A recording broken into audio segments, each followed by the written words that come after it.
Você sabia que a contagem de calorias é a maior bobagem que você pode fazer na sua vida? Para. Se você quase infartou só com esse começo, imagina eu. E digo mais, se você tem um coração fraco, é melhor parar por aqui, porque vai piorar. Eu explico. Às vezes a gente entra numa dieta e começa a fazer contagem de calorias enlouquecidamente.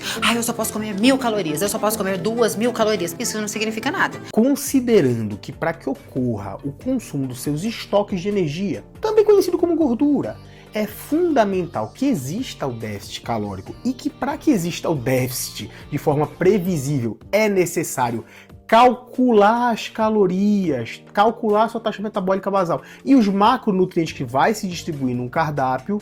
Sim, calcular a dieta se torna fundamental. Primeiro que não é um sucesso para o seu emagrecimento e muito menos para a sua saúde. Olha, falar em saúde, eu lembrei agora do tempo de faculdade, né? Tinha o campo de ciências da saúde.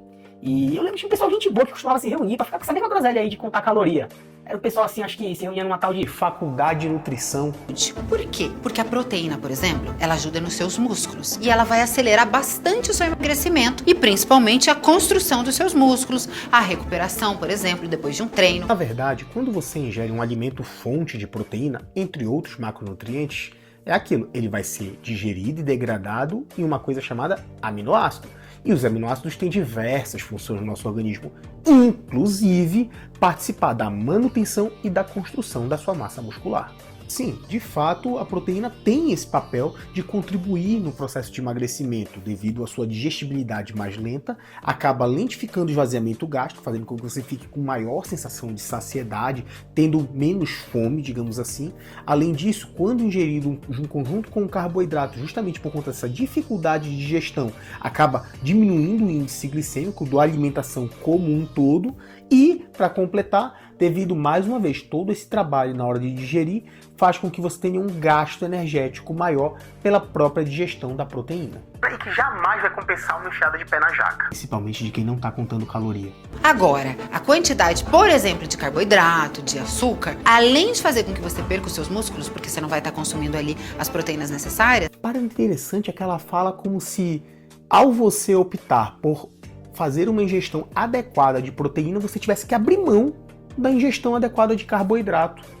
Estranho isso. Vai fazer com que você fique cansado, com sono, com que você não renda. E quando você acha que não pode piorar, você vê uma pessoa que acabou de ficar 9 dias em jejum querendo defender boas práticas em relação ao catabolismo muscular. E ora ainda, tá falando mal do carboidrato. Já diria o Capitão Nascimento, o sistema é foda, só assim pro arroz. Ela fala ainda sobre esses sintomas de picos glicêmicos, a elevação do açúcar no sangue, que traz uma resposta do teu organismo, elevando também a tua insulina. E aí acaba te deixando um pouquinho mais lerdão.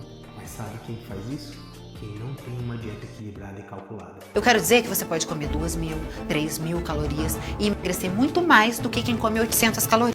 Pode sim. Se o Fábio Giga, por exemplo, consumir umas 2000 quilocal, eu tenho certeza que ele vai perder mais peso que se a minha mãezinha consumir essas 800. Mas isso porque o déficit energético dele vai ser maior, já que ele é muito mais ativo, tem muito mais massa muscular e, obviamente, tem uma taxa metabólica muito mais elevada que a da minha mãe. Agora, sabe por que eu sei que isso não vai acontecer com ele? Porque ele é nutricionista e eu tenho certeza que ele calcula a dieta. Entre uma goiaba que tem 100 calorias e um bombom que tem 100 calorias. É um exemplo. Então eu tô colocando as calorias da goiaba e do chocolate como se fossem as mesmas. O chocolate, ele só te engorda, enquanto a goiaba, ela vai te nutrir, ela vai te dar vitaminas, ela vai ajudar na sua saúde. E aquele monte de carocinho e fibras que tem na goiaba vai fazer com que seu organismo absorva menos açúcar, com que ele tenha trabalho no processo digestivo. Por favor! Para nessa parte, a primeira parte que você tá falando alguma coisa que presta. E falar em parar, quando você der uma paradinha aqui com esse vídeo, aproveita e vai na minha página e me segue, porque aí você vai aprender tudo que tem que saber sobre emagrecimento de verdade, baseado em evidências. E aquela caloria ali, no próprio trabalho da digestão, vai fazer com que você emagreça. Ô, diacho, voltamos nisso? Sim, como eu já tinha explicado na história lá das proteínas, por conta de ter uma maior quantidade de fibras na fruta, no caso aí, na goiaba, que foi o exemplo que ela citou, você vai ter uma digestibilidade mais lenta, demandando mais trabalho do seu organismo, e esse trabalho vai ter dois efeitos. Devido a essa digestibilidade mais lenta, você tem mais saciedade, porque acaba lentificando o esvaziamento gástrico.